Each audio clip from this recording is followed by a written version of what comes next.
गणायते वर्धमान महावीर स्वामी भगवान की जय। जिनवाणी माता की जय। आचार्य समर्थ भद्राचार्य महामंडराज की जय। यहाँ पर आचार्य भगवान के द्वारा बताए गए श्रावक के लिए 12 व्रतों का अध्ययन कर रहे हैं, जिसमें 5 अणुव्रत, 3 गुणव्रत और 4 शिक्षा व्रत हैं। इनमें 5 अणुव्रत अहिंसा आदि 5 अणुव्रत हैं और उसके बाद दृग्व्रत आदि 3 गुणव्रत और उसके बाद 4 शिक्षा व्रत। अभी यहाँ पर गुण व्रतों का अध्ययन चल रहा है और आचार्य भगवान बता रहे हैं कि किस तरह कि इन गुणव्रतों से हमारे अणुव्रतों की रक्षा होती है। अणुव्रत तो धारण कर लिए, लेकिन हमारे जैन धर्म हमें ये सिखाता है, हमारे आचार्य भगवानों ने हमें सिखाया कि आप एक स्थान पर स्थिर ना हो, निरंतर विशुद्धि को बढ़ाते रहें, निरंतर विशुद्धि को प्राप्त करें, तभी आप संपूर्ण वीतरागता को प्राप्त कर पाएंगे। इसलिए उन्होंने 5 अणुव्रतों के बाद 3 गुणव्रत की स्थापना कर दी। 3 गुण व्रत और बताए श्रावकों के लिए कि तुम इन 3 गुण व्रतों से अणुव्रतों के धारण करने से भी महाव्रतधारी हो सकते हो, जिसमें उन्होंने दिग्व्रत संबंधी हमें जो बताया कि जैसे दिशाओं को हम लोग मान लेते हैं, उसके बाद शेष जितने भी स्थान बचता है वहाँ पर हम सूक्ष्म हिंसा के दोष से, पाप से अपने आप को बचा लेते हैं और ये छोटे छोटे अणुव्रत महाव्रत को प्राप्त हो जाते हैं। जैसे जैसे छोटे छोटे उल्लंघन या अत्याचार कहें बार बार किए जाएं तो अनाचार को प्राप्त हो जाते हैं, ऐसे ही ये छोटे छोटे अणुव्रत यदि इनका हम पालन करें तो हम इनको महाव्रतों में भी कन्वर्ट कर सकते हैं। इससे तो महाव्रत केवल मुनि महाराज ही धारण करते हैं, लेकिन आचार्य भगवान ने हमारे ऊपर दया की तो किस प्रकार बोले तुम घर में रहते भी इन महाव्रतों से को भी पात्र बन सकते हो। और इसी श्रृंखला में उन्होंने फिर समझाया कि किस तरह यहाँ पर जो कसाय की 9 कोटि बताई उन्होंने, अनंतानुबंधी, क्रोध, मान, माया, लोभ, इस तरह से कि आप जब तक अनंतानुबंधी कसाय का संभाव है, यानी वो 7 में है, तब तक कोई भी व्रत धारण करने के भाव ही नहीं होंगे किसी भी अवस्था में। जब वो बिल्कुल अभाव को प्राप्त हो जाएगी, तब जाकर ये व्रतों को धारण करने के और व्रतों को पढ़ने के भाव जीव के अंदर उत्पन्न होते हैं। यहाँ पर क्योंकि जब तक अनंतानुबंधी कसाय रहती है तब तक मिथ्यात्व रहेगा, ये भी सत्य है। मिथ्यात्व जब तक नहीं आएगा, जब तक अनंतानुबंधी कसाय का भाव नहीं होगा, तब जाके सम्यक के भाव प्रकट होते हैं और सम्यक के भाव प्रकट होने पर ही इन 12 व्रतों की ओर जीव का भाव उदय में आता है। तो यहाँ पर एक प्रश्न पूछा गया था कि सची इंद्राणी के बारे में, कि ये सची इंद्राणी होती है, ये ऐसे कौन से पुण्य करके आती है कि ये 1-2 भव में ही मोक्ष चली जाती है और इसकी आयु भी कम होती है 100 धर्मेंद्र की अपेक्षा। 100 धर्मेंद्र की आयु तो सागरम होती है कि एक 100 धर्मेंद्र जब तक मोक्ष जाता है तब तक 40 नील सची इंद्राणी मोक्ष को चली जाती हैं। तो उनसे ये पूछा गया कि ये स्त्री वेद में होने के बाद भी ऐसा कौन सा पुण्य इनके पास होता है कि ये मोक्ष के राह पर चल देती हैं। तब आचार्य भगवान ने बताया कि जब ये गृहस्थ अवस्था में होते हैं तब स्त्री, अब उसने स्त्री का छेदन तो किया ही नहीं, यदि स्त्री का छेदन करते तो वहाँ सची इंद्राणी बनती नहीं, तो वहाँ भी यहाँ से और सम्यक तो उसके अंदर आया नहीं। यदि मनुष्य भव में रहते हुए सम्यक को प्राप्त कर लेती तो सम्यक प्राप्त करती तो स्त्री वेद का छेदन हो जाता, तो सम्यक प्राप्त हुआ नहीं, मिथ्यात्व का उदय रहा। लेकिन मिथ्यात्व का उदय बहुत ना के बराबर रहा, लेकिन रहा इसलिए वो स्त्री पर्याय से स्त्री पर्याय में ही वहाँ पर गई। अब वो कहते हैं कि ऐसा कौन सा पुण्य का आश्रय करते हैं, तो वहाँ आचार्य भगवान बताते हैं कि जब गृहस्थ अवस्था में, जब स्त्री पर्याय में वो जीव मुनि महाराज के लिए चौका लगाता है, विशेषकर धर्म की प्रभावना में सहायक बनता है, तब वो स्त्री पर्याय का जीव अपने जीवन में इतना पुण्य का आश्रय कर लेता है कि उसे सची इंद्राणी का भव मिलता है।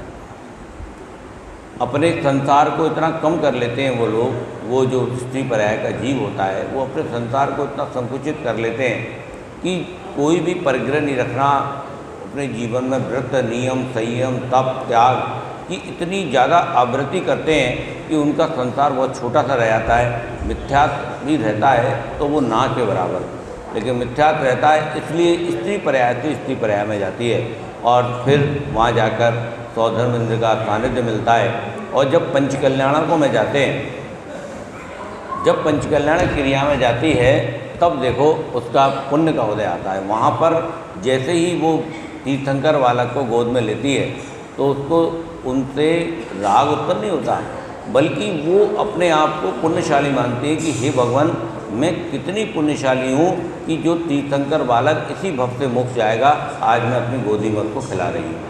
और ऐसी भक्ति उसे सम्यक दर्शन करा देती है और उसी समय वो स्त्री वेद का छेदन हो जाता है और अगले एक भव या दो भव में मैक्सिमम उस जीव को मोक्ष चला जाता है सौधर्मेंद्र से पहले। अब आप समझो, एक सौधर्मेंद्र जाएगा जब तक 40 नील सची इंद्राणी मोक्ष को चली जाएंगी, इतना पुण्य। तो स्त्री पर्याय को कहना कि ये ऐसा है वैसा नहीं, स्त्री पर्याय भी कम नहीं होती। यदि स्त्री पर्याय भी जिनेंद्र देव के बताए हुए मार्ग पर, भगवान के बताए हुए मार्ग का अनुसरण करें तो वो पुरुष से पहले मोक्ष को प्राप्त कर सकते हैं, ऐसा यहाँ पर। लेकिन ये कब? मंद कसाय के कारण, मंद परिग्रह के कारण। ये सारे व्रतों को धारण करने के बाद तप, त्याग, तपस्या, दान आदि क्रिया, ऐसे साधनों में लगे अपने जीवन को लगाना जिससे जिन धर्म की प्रभावना होती है। जिन धर्म की प्रभावना में जो जीव सहायक बनता है वो बहुत जल्दी आत्मकल्याण करता है और वांछित फलों की प्राप्ति करता है। इसलिए मैं सभी से कहता हूँ कि कोई चौका लगाए, लेकिन चौका लगाने का भाव हमेशा उस स्त्री में रहना चाहिए, महिला के अंदर रहना चाहिए। और हमने देखा कि अभी शिवरात्रि हमारे यहाँ आए तो जब 10वें दिन मैंने देखा कि अनंत चौदस वाले दिन हम लोगों में आपस में खींचतान हो रही थी शिवरात्रियों को लेकर। एक कोई हाथ पकड़ रहा था, एक कोई, मतलब शिवरात्रि भी देखते रह गए कि बताओ जयपुर हाउस जैन कहाँ तो घर नहीं है यहाँ पर शिवरात्रियों को ले जाने वाले, और जयपुर हाउस में तो खींचतान हो रही है कि मैं ले जाऊंगा, वो कह रहा मैं ले जाऊंगा। तो मैंने उस दिन सोचा कि मैं निश्चित रूप से आज हमारे जयपुर हाउस जैन समाज का स्वर्ण काल है। तो ऐसा ही भाव हमारे अंदर, जब हमारे जयपुर हाउस में मुनि महाराज आएँ तो हमारे इनमें आपस में खींचतान होनी चाहिए, झगड़ा नहीं, मतलब एक दूसरे से आगे बढ़ने की भाव होनी चाहिए कि नहीं चौका तो मैं लगाऊंगा, महाराज को तो मैं ले जाऊंगा। ऐसे भाव जिस समाज में आ जाता है वो समाज बहुत ऊंचे स्थान पर जाता है। और यही स्थिति हमारे जयपुर हाउस के अंदर आनी चाहिए, क्योंकि हम में से प्रत्येक ने, किसी ने 5 शिवरात्रि, किसी ने 10 शिवरात्रि, किसी ने 20 शिवरात्रि, 25 शिवरात्रियों का अपने घर ले जाकर हम लोग आहार करा सकते हैं। तो क्या एक मुनि महाराज का आहार कराने में कौन सी बड़ी बात है? डर नहीं, डर जो मन में जो डर बैठा हुआ है कि अंतराय हो जाएगा, महाराज जी नाराज़ हो जाएंगे, कोई समाज में क्या कहेगा, क्या सुनेगा, कुछ नहीं। अब तो हमारे अंदर बिल्कुल भी, कम से कम 40 घरों के अंदर हम लोगों ने शिवरात्रियों को ले गए और हमारे अंदर ये भाव होने चाहिए कि कोई भी महाराज आ जाए सबसे पहले चौका मैं लगाऊंगा, सबसे पहले अपने घर में महाराज के प्रणाम करके अपने घर में उनके मंगल चरण को लेकर आऊँगा। ऐसे भाव यदि जयपुर हाउस की हर महिला के अंदर आ जाएं तो ये समाज को स्वर्ग बनने में देर नहीं लगेगी। तो ये भाव हमारे अंदर होने चाहिए। मंद कसाय, मैं ये उदाहरण इसलिए दे रहा हूँ कि केवल जो स्त्री पर्याय में इतना करने मात्र से सची इंद्राणी का धर्म, क्योंकि जो जिन धर्म की प्रभावना में सहायक होता है, सहभागी होता है, वो इतना पुण्य का संचय कर लेता है कि उसके पुण्य की महिमा को कहने में भी सक्षम नहीं है। जिनेंद्र देव की भक्ति सबसे ज़्यादा पुण्य देती है, सबसे ज़्यादा पुण्य का संचय जिनेंद्र भगवान की भक्ति से और उनके कहे गए वचनों की प्रभावना में सहायक होने से जो पुण्य का संचय होता है, वो पुण्य का संचय और किसी भी क्रिया में नहीं होता। ये बात हमको ध्यान रखनी चाहिए। अब यहाँ पर पढ़ते हैं 75वां, ये पढ़ लिया था हमने, 74 नहीं पढ़ा, 74वां था कि अनंतवट नामक द्वितीय गुण व्रत का व्याख्यान करने के लिए व्रतधर का अर्थ पंच महाव्रतों को धारण करने वाले मुनि होते हैं। उन मुनियों में जो अग्रणी प्रधान हैं वे व्रत धराए गृहणी कहलाते हैं। इस प्रकार मुनियों में प्रधान तीर्थंकर देव आदि ने अनर्थ दंड व्रत का लक्षण इस प्रकार कहा गया कि दिग्व्रत आदि की मर्यादा के भीतर प्रयोजन रहित पापपूर्ण मन वचन काय के व्यापार रूप योगों से निवृत्त होना अनर्थ दंड व्रत है। और दिग्व्रत में मर्यादा के बाहर होने वाले पापपूर्ण निरर्थक कार्य से निवृत्ति होना अनर्थ दंड व्रत में दिग्व्रत की सीमा के भीतर होने वाले पापपूर्ण निरर्थक कार्यों से निवृत्ति होना है। इन दोनों यही मंत्र है।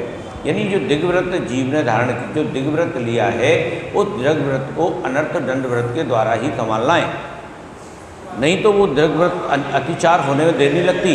अब उसको भी मजबूत, किसी भी व्यू को मजबूत बनाने के लिए एक व्यू और बनाना पड़ता है। ऐसे आचार्य भगवान ने हमारे ऊपर दया करके हमारे व्रतों को बताया और व्रतों को रक्षा करने के लिए फिर व्यू बनाया और उस व्यू की रक्षा करने के लिए एक व्यू और बना दिया और व्यू की रक्षा करने के लिए व्यू बनाते चले गए। उन्होंने इतना अच्छा समायोजन श्रावकों को दिया कि तुम्हें मैं पाप से बचाने का पूरा प्रयास करूँगा। कब करूँगा कि तब आप इन बातों को मानेंगे। इस समाज के अनुसार जिनका कुछ भी प्रयोजन नहीं है उन्हें अपार्थक या अनर्थ कहते हैं। योगों की प्रवृत्ति को दंड कहते हैं, अर्थात मन से विचार करना, वचन से उपदेश देना, शरीर से कुछ कार्य करना दंड कहलाता है। ये दंड जब पाप से युक्त होता है तब अपराध कहलाता है। जैसे किसी के विषय में खोटा चिंतन करना, पाप कर्मों का उपदेश देना, प्रमादपूर्वक शरीर से प्रवृत्ति करना और जिन कार्यों में अपना कुछ भी प्रयोजन नहीं, ऐसे कार्यों से दूर रहना अनर्थ दंड व्रत नाम का दूसरा गुण व्रत कहलाता है। और अब कल पढ़ेंगे ये पापोपदेश हिंता दाना प्रध्यान दुर्शति पंच प्राहु प्रमादचर्या मनर्थ दंडान दंडधरा। मन वचन काय की दुख प्रवृत्ति रूप दंड से रहित गणधर आदि देव पाप उपदेश, हिंसा दान, अपध्यान, दुष्श्रुति और प्रमादचर्या, इन पांचों को अनर्थ दंड कहते हैं। बोले शांतिनाथ भगवान की। या वाणी के ज्ञान से तुझे लोकालोक हो, वाणी मस्तक करो तदा दे तूरो।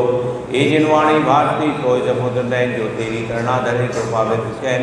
देव ज्वरंत को गुरुदेवा निर्गन दया धर्म पालो सदा यही मोक्ष पंथ। बोली जिनवाणी माता की जय, धर्म की